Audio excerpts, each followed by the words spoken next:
My legs buckled just as the knobs of my spine shift, throwing me to the ground. It had been too long stuck in this unnatural form, stuck with these humans.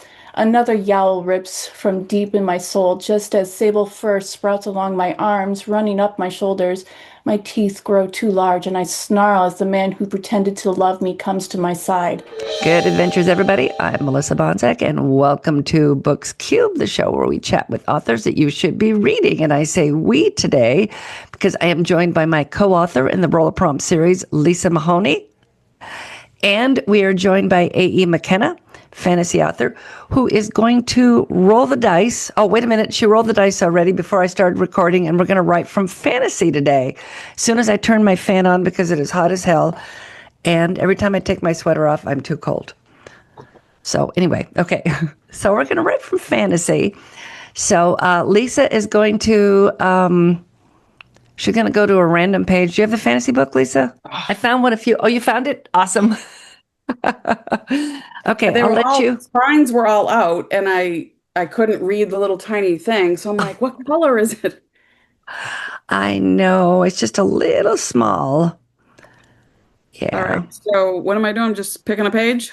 Pick a page, pick a page. You can pick a page you really like, or just pick a random page, however you would like to do it. So this one is it's called character development. Okay. And the first roll we're going to do is for a character. Do you have dice? Yeah, I have die. Right, of course she does. Roll those dice. Two.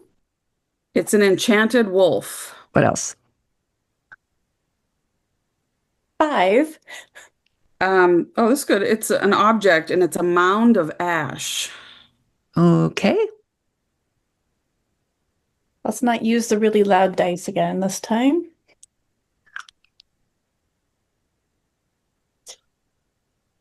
One.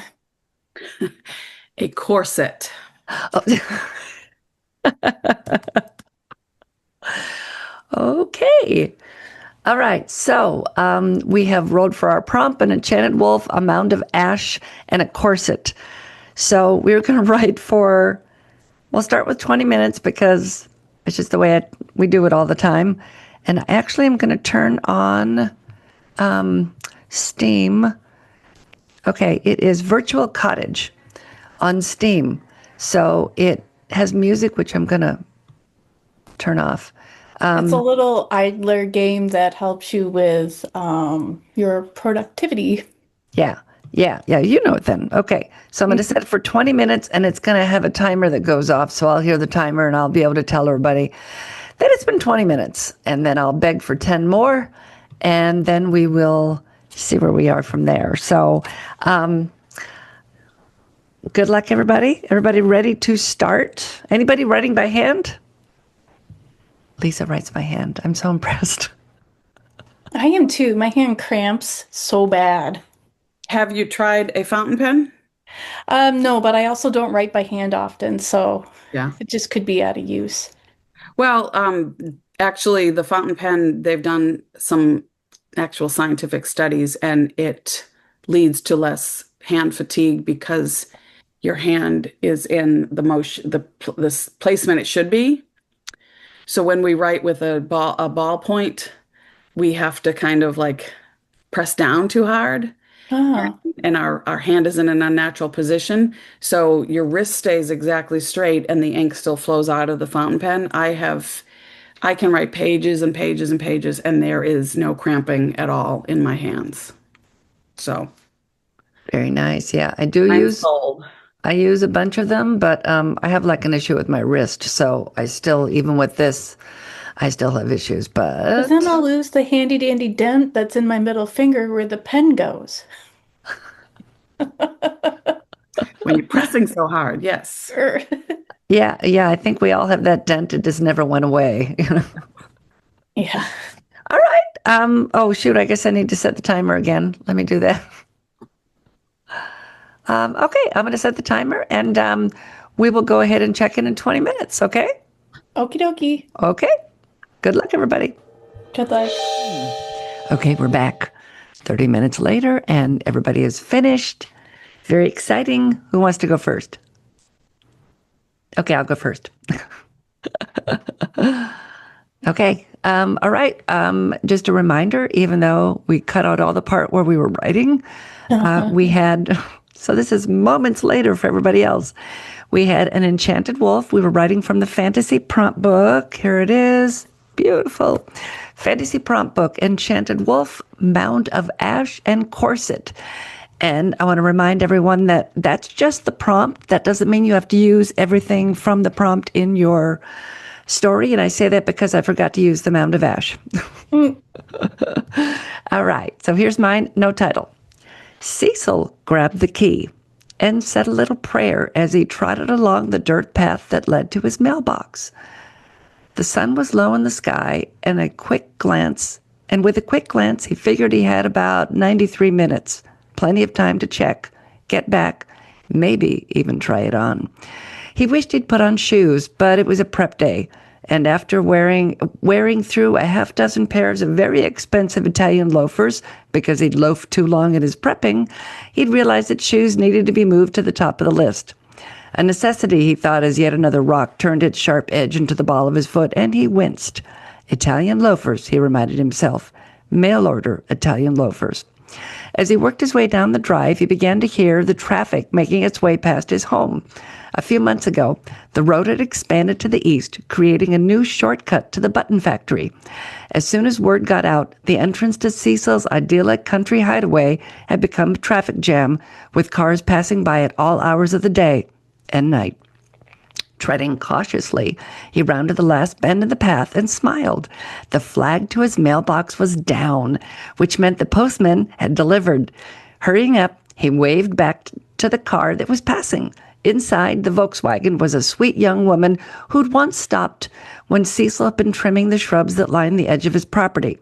She'd wanted to commend him on his landscaping choices. It had been earlier in the day, so he'd chatted with her until she'd had to leave to make the shift change on time. When her car was out of sight, he tugged open the mouth of the oversized bass postbox he bought on a whim and giggled in delight. Inside the metal fish was a package, small enough not to be shoes and big enough to be exactly what he'd been anticipating. He tugged open the oversized envelope and slid a finger under the flap. He wanted to wait until he was back at the house. It had already been forever. Licking his lips, he reached into the envelope, grasped the soft silk between two fingers, and gently tugged the corset free.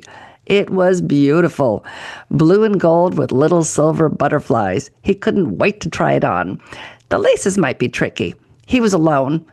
If he couldn't lace them up, he'd just wait for another. He angled the garment in the light. What color were the laces? Maroon? Dark blue? Damn. He looked back at the sun as it began to dip below the horizon. Tomorrow. It would have to wait until tomorrow. He set the girdle back in the metal fish and sighed, and then leaned an arm on the top of the post that held the mailbox to wait. It didn't take long. A light appeared over the hill, and he could make out 4 distinct shapes inside. A carpool. Perfect. As the rays of sun disappeared, he felt the mood began to take hold. He'd stop at 3 and let the other one go. 4 would kill his girlish figure. Anyway, so yeah. That's great. So yeah, that was fun. I see some places I'd need to edit if I did anything with it, but otherwise. I really loved a lot of, your details. I like that line with the prepping and the loafing and the loafing and the prepping, how you reverse those. That was really When cool. I wrote that, I thought, is that going to make sense? Fuck it, I'll find out later. So Yeah, I thought it was very cute and cozy. oh, yeah. good, And good. I mean, a button factory, that was awesome too. Bass, the big fish mailbox. Yeah, we used to have one of those. Oh my God. You could fit a All lot right. of mail inside it. Okay, Yeah. who's next? I'm gonna go next because AE McKenna is a fantasy writer, so we'll let her end with her very magical Ooh. story Yes, that sounds good. weaving that she does in that very good genre. This is not my genre, so be forgiving. No title. When he wasn't being sequestered by the king to tend to his majesty's spell circles, Amloth enjoyed sitting by his fireplace in his cozy cottage. The stream ran under the extended porch out back, creating a tinkling ambiance. The high-pitched, delicate sound lulled Amloff into a meditative state, allowing him to escape the memories of his tasks for the king. He was lucky in some regards, because King Duco was aging. Rapidly, it would seem. Amloff wondered if that was Ivalio's doing. He could be a cunning wolf, but Amloff was much more dignified for impish spells and curses. All for what? Some laughs? To impress Luna? To shirk his duties? Who knew? What Amloff did know was that he was being solicited less and less. This was a welcomed pace. He had been doing spell upon spell, circle after circle, nonstop, it seemed. He needed rest. When he finally succumbed to slumber, his visions were clouded by a mound of ash. It was as if he were looking through a telescope made of sand. Grainy bits of dust and embers, the periphery clouded in gray matter. He awoke with a start each time, cold sweat dotting the back of his wrists, a pass-down from his mother's side. On this evening, Amloff sipped his mead and marveled at the crackling log, when he heard footsteps on his porch. The Marquette indicated it was close to midnight. Not exactly visiting hours. Letting the hand-knit afghan spill to the floor, Amloff grabbed the fire poker instinctually. As he approached the door, he heard a thump and susurrant muttering. Gingerly, he turned the knob and inched the wooden door open a crack. "Who's there?" he said, using his deepest, darkest throat voice. Silence met him. Not letting his guard fully down, Amloff stretched the opening wide enough to poke his head through. Volleying to the left, right, up and down, he saw no one. But laying at the base of the stairs was a medium-sized metal envelope. In loopy, calligraphed letters was simply his name, Amloff. Justifiably suspicious, he eked the door open more and stabbed at the envelope with the fire poker. Clink, clink, clink. Nothing moved inside it. An interval of minutes passed, and silence befell him as the mild echo of the clanking subsided. Too curious to ignore, Amloff timidly approached the package, night dew covering the metal flap. He flicked it open and felt his jaw hinge open when his eyes landed on its contents. He recognized the garment as if it were his own furry nose. Calliope's corset, stained in blood, fell upon his feet. The end.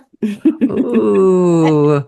I Oh really liked dear. the telescope made of sand line that you had there. That was really nice. Yeah, yeah. Yeah, it really made me feel like I was in a castle and it was medieval times. And yeah, I'm worried about her now. What happened to her?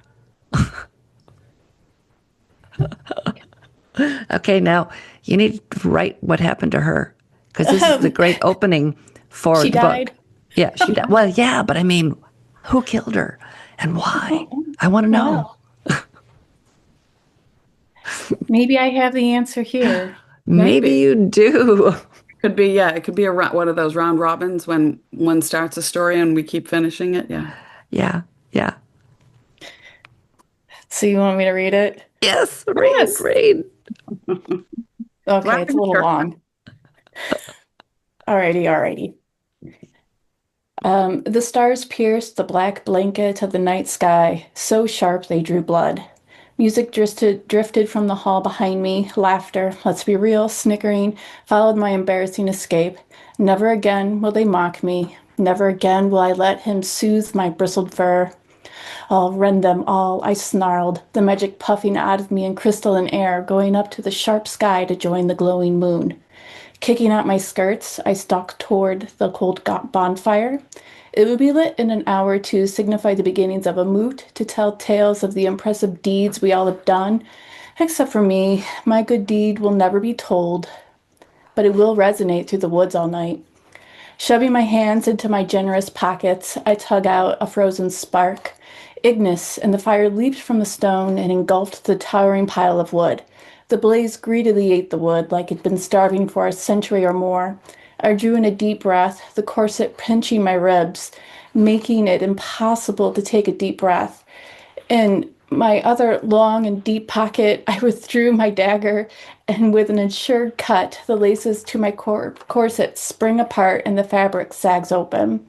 Finally, I say, as I am truly able to take a breath that my lungs can hold. Holding the damaged enchanted garment in my fist, I take one last look at humanity behind me. They've noticed the fire by now. They've noticed the flames soaking the night. Caldera, my fiance calls. Stop this nonsense and dance. Oh, I'll dance all right, I mutter. I fling my corset into the blaze. She's insane, my human keeper's high-strung voice rang through the air. Do something. The smell of the burning enchantment and magic untold whispers through the bare lawn. An owl cooed into the night, welcoming home its keeper. My skin tingles and my spine pops. The vertebrae shifts and a howl tears from my throat, letting the woods know I'm coming back. But not before I mete out my own justice. My legs buckle just as the knobs of my spine shift, throwing me to the ground. It had been too long stuck in this unnatural form, stuck with these humans. Another yowl rips from deep in my soul, just as sable fur sprouts along my arms, running up my shoulders. My teeth grow too large, and I snarl as the man who pretended to love me comes to my side. What the hell are you? I rip his throat out with teeth finally meant for flesh. The blood finally giving me warmth I've missed all these years trapped as a human with that damn enchanted corset. As more of the fabric and thread turn to ash, the more my wolf rises to power it'd been stripped clean of. I howl to the moon, bathing in its silvery glow. Then, on all four paws, I dart up to the hill to the guests. My captor screams, yelling for her husband, the hunter, to get the axe. My heart leaped for the love of the chase, and I run after him. My claws rend and tear. I destroy the furniture as I chase him to the study where he kept his foul silver. The door slam, but it is no barrier for me. The screaming from the ballroom dims as red crowds my vision, and I rammed myself into the heavy oak door. I rammed and clawed until the hinges couldn't bear the weight of my rage any longer, and a crack of splintered planks. The human has the axe, and he turns to me, his face white and strained with fear. He reeks of it. I bound over the settee, my clawed fingers wrap around the haft of the axe, and I roar in his face. Please, Caldera, she never meant harm. We never meant harm. I curled my lips back over my canines. Did I look safe to you all these years? I asked in a guttural speech, because fangs take up a lot of room in my mouth, leaving little space for words. You looked happy. I'm happy now. I wrench the silver axe from his hands. The proximity to silver singes my skin, and I kick him into the fireplace. I make a drunken toot at gate, listening for the sounds. The hunter who captured me all those years ago screamed for help, but none came. They hadn't for me either. But my mistress, my mother, the human who made sure I would stay, lifted a shotgun. I'll put you down, Caldera, right this instant if you don't get dressed. I fling the axe at her, taking off her arm. I missed. But the blood paints the marble floor, and she screams, dropping to her mess in a pool of diaphanous skirts. My claws clack on the floor as I approached her. She's finally scared. Please, she sobs, I'll do anything. Destroy the thread that makes my kind human. I only had enough for your corset, she sobs. The truth is the only thing that smells good about her. I wrap my clawed hand around her throat and lift her. For your crime you must die, by order of the keeper. I grin, and I am the keeper. I dash her head against the wall and drop her body. It's suddenly quiet, except for the hungry flames of the bonfire. I pad outside into the night in my true form. The moon smiles upon me. I let out a cry, letting my wards know we'll be safe once more before loping into the forest and protecting all those who keep sanctuary within.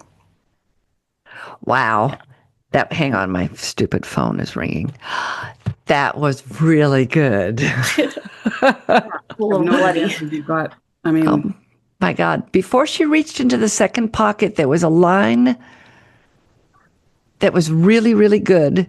And I wanted to mention it, but I can't remember what it was now. Something about maybe putting something back up into the sky. It was before she I reached like that one too. It was something frozen. Yes. I don't know. Yeah. A crystalline breath? Yes. Yeah. Yes. Yeah.